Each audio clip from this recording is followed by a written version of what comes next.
Okay, today we're going to be looking at the progressive, or what you call udvidet in Danish, when you use the ing at the end of a verb. First and foremost, you use ing to describe something that's happening right here, right now, or something that is going to be happening very shortly. So an act being presently performed or to be performed in the near future. What are you doing? I am watching TV. What are you doing right here, right now? I am watching TV. Or what are you doing tonight? I will be watching TV. Obviously, tonight is in the near future. And this is when you use ing form at its most basic level.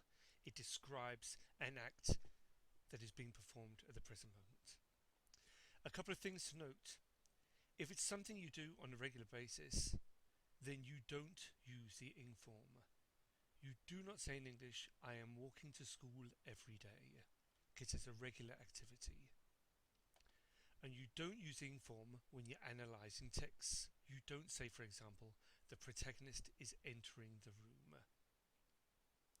If you're analysing the text, you just write in your essay, the protagonist enters the room. So okay, basic rules. When do you use it? You use it to describe something that's happening right here, right now, or that is going to be happening shortly. When don't you use it? You don't use it to describe regular activities, or you don't use it when you're analysing texts. Another basic rule is you use it after prepositions, or prepositioner falls, or in Danish. So for example, after writing the letter. The word after is a preposition, so you use ing at the end, after it. After writing the letter. Thank you for making me a cup of tea. Thank you for making me a cup of tea. He offended me by ignoring my advice. So another basic rule in English, if you have a preposition, then after the preposition you use the progressive, the ing form, if you like. Okay, there's some other things, other rules. If you think about it, gradual development is also something that's happening right here, right now. You just probably don't notice it. So he was turning into a handsome young man. It is still happening right here, right now, but it's so gradual you probably wouldn't notice it. But we still use the ing form. He was turning into a handsome young man. The days are growing longer because summer is drawing near. Summer is drawing near. It's happening right here, right now. You might not notice it, but it is happening. So the days are growing longer as a result. We then have also one act interrupted by another. I call this the while rule. While painting the house, I fell off the ladder. While talking to my neighbour, I was bitten by his dog. So when you use the word while in English, you have the ing at the end. And the last two for the basic rules. When you describe either sitting down or standing up or lying down, if it's relevant. So, for example, as my leg was broken, I had to spend the time sitting reading my favourite books. It's relevant here. So you use the word sitting.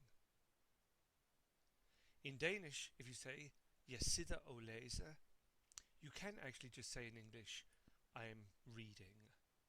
Jeg sidder og læser, I am reading. It's because it's not really relevant to the conversation here that you're sitting down.